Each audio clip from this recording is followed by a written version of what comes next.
Come, journey with me to explore new worlds and endless possibilities.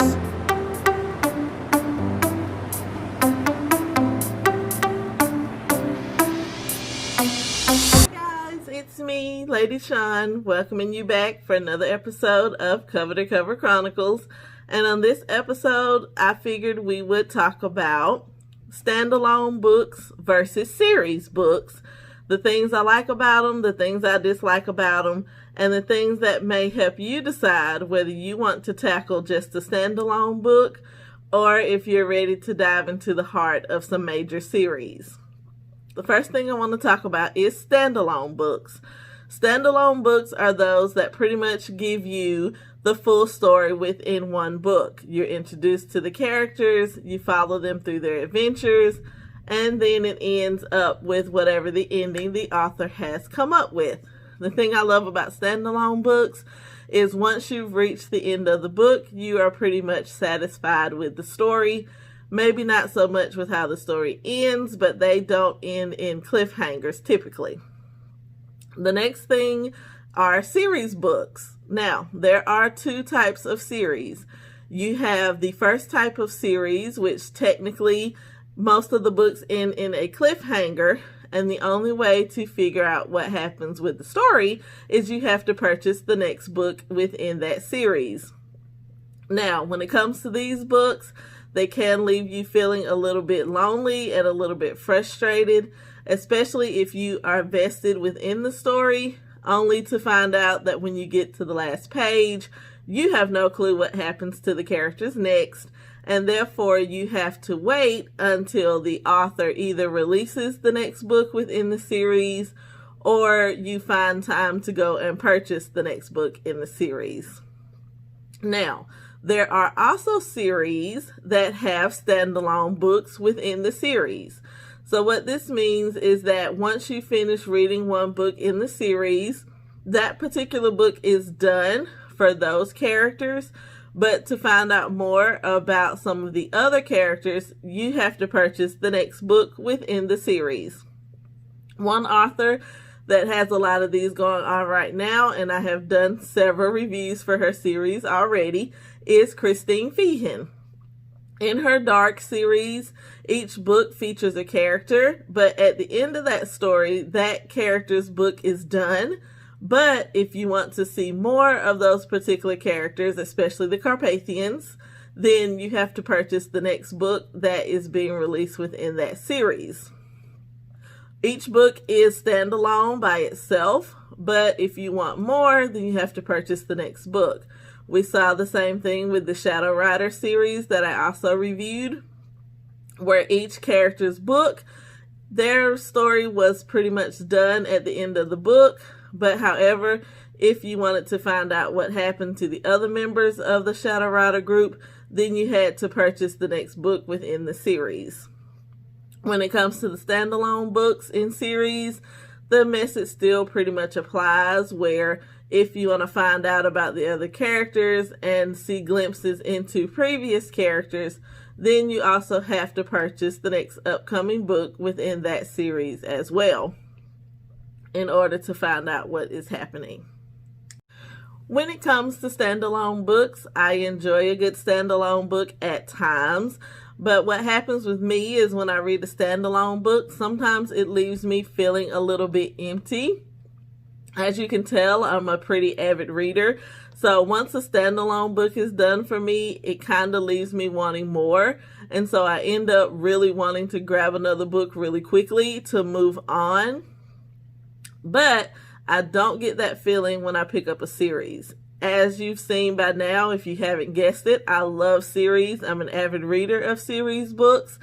And the reason I love those books in particular is because I find that I get vested in the characters a lot more.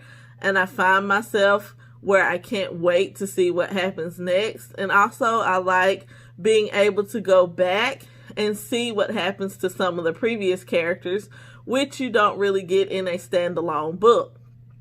An example of that would be with a standalone book, the hero and heroine get together, they get married, and then you don't find out what happens next. You don't know, do they have kids? Do more problems arise? So in my mind, it leaves me wanting to know more of what happens to their future down the road. Series books tend to help that a little bit, because even though the next book may not be that particular character's story, they typically give you flashbacks into your previous characters. So when you read their first story, it may have ended with them getting married, but then in the second book in the series, which may feature two completely different characters, you may get a glimpse back to find out that, oh, they found out they're pregnant. So now you kind of know, oh, well, those characters, their marriages are still doing good. Their relationships are going strong. And so it helps you out if you're like me, where you get really vested into your characters' lives. I tend to view characters in series as family. I just want to know what's going on with them, what's happening next. And the same thing when there are multiple characters within the first book in a series. For instance, the Shadow Riders. Once I realized there were more siblings and cousins involved, I really became vested in them the more that they appeared in further books, because now I want to know, do they get their own story? Do they get their own happy ending? So for most people, that may be a little bit annoying if you are not as vested into those characters as I am and some other readers. So for you guys, you may do great with a standalone book. You read that book and then at the end of it, you are done. And that's okay. There's nothing wrong with enjoying just standalone books. But for those of you like me who want to know what happens next, you want to see what happens to the characters years down the road, then a series book is definitely for you. Especially if you get vested in particular characters or particular mythological characters like the Carpathians, then those, especially paranormal romances, which is a love of mine.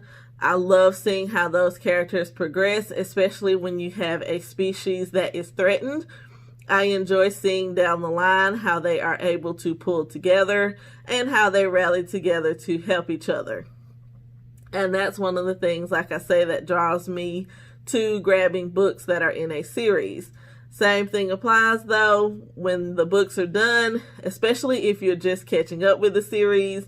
It leaves me feeling drained at the end and slightly disappointed in that I will now have to wait until the author decides that they are ready to release another book within that series, which I am currently going through now. I have a series that I fell in love with, but the next book is not scheduled to be released until next year. And so I find myself now having to wait several months before I can even figure out what happens next. And that's another reason why you will find me sometimes having more than one series going at a time. And that is because most of the time when one series has a book that has not been released yet, then the other one usually I find is having a book that is approaching being released, which is true as of right now. I have another series that I am reading and I have also started reviewing. I've done book 1 already, and I find that book 2 is scheduled to be released in the next couple of months. And so while I'm waiting for my book to be released for next year, I can hop on board with this new series. So out a little bit too when it comes to series books, as well as most of the series I tend to read lately have been standalone books within the series, so that way I don't feel quite as stressed being left on a cliffhanger. But as I said, sometimes that does happen, and so you just have to either grab another series to tide you over, or you can kind of think to yourself what you hope will happen in the next upcoming book. A lot of authors have Facebook pages and Instagrams and websites where they will also drop teasers of upcoming books within a series. And so sometimes that can help tide you over as well. Some of them drop hints to first chapters. They give you insights to upcoming characters, as well as they drop trailers and teasers for their upcoming books as well. So sometimes that can help you over the hump too, if you are waiting and waiting and waiting, as I usually am, for the next book in a series to drop. Another great thing about standalone books is that they're usually a little bit less expensive in the long run than it is to keep up with the series. Once you finish with the standalone book, then you are done. You don't have to worry about anything else other than picking another book that seems to catch your interest, and then you purchase that book. When it comes to series, they can be a little bit more expensive in the long run because you are getting multiple books, especially depending on the author and how many books they have in that particular series. Two of my favorite authors, Christine Feehan and Gina Showalter, both have series that I absolutely love, and they both have series that have several books involved. If you were going to try to catch up with those series, it could be quite expensive once you're trying to get started and when you realize that there are several books within that series.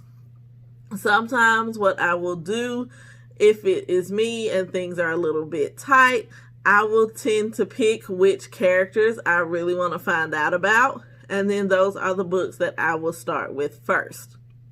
I don't always, unless it's a series that ends with cliffhangers, I don't always necessarily read them in order. It just kind of depends on which books I can find at that particular time and which characters are involved in that book. That determines if I will buy it first or if I will wait and catch up on some of the older books. Another thing that you can do if you're a series reader is you can always try to do book swaps. I've done that before in the past as well, where if somebody has one book in the series and you want that book and you have another one in the series that they haven't read yet, then you can always swap those books with them as well. However, a word of caution, if you are like me, I love rereading books. I can reread a book 6, 7, 8 times, especially if it was a book that I really enjoyed. So sometimes the problem you run in with book swaps is you end up buying the book again, which I have done because I have swapped books with people and then not received my book back. And several months down the line, I will get the urge to reread that book, which will lead me to having to purchase that book again. So a word of caution when it comes to book swaps is if it is a book that you love and you know you would probably want to reread it again, then I would be very cautious of lending that particular book out to someone else. Thank you guys for tuning in to another episode of Cover to Cover Chronicles. Hopefully you found this video enlightening and it helps to give you a little bit more information when you're choosing if you want to do a standalone book versus tackling a complete series. As always, remember to like, share, comment, subscribe, click the notification bell so that you'll be notified of any of my upcoming videos. And I will see you guys back here soon for another episode of Cover to Cover Chronicles. Until then, be safe. See you soon. Bye-bye.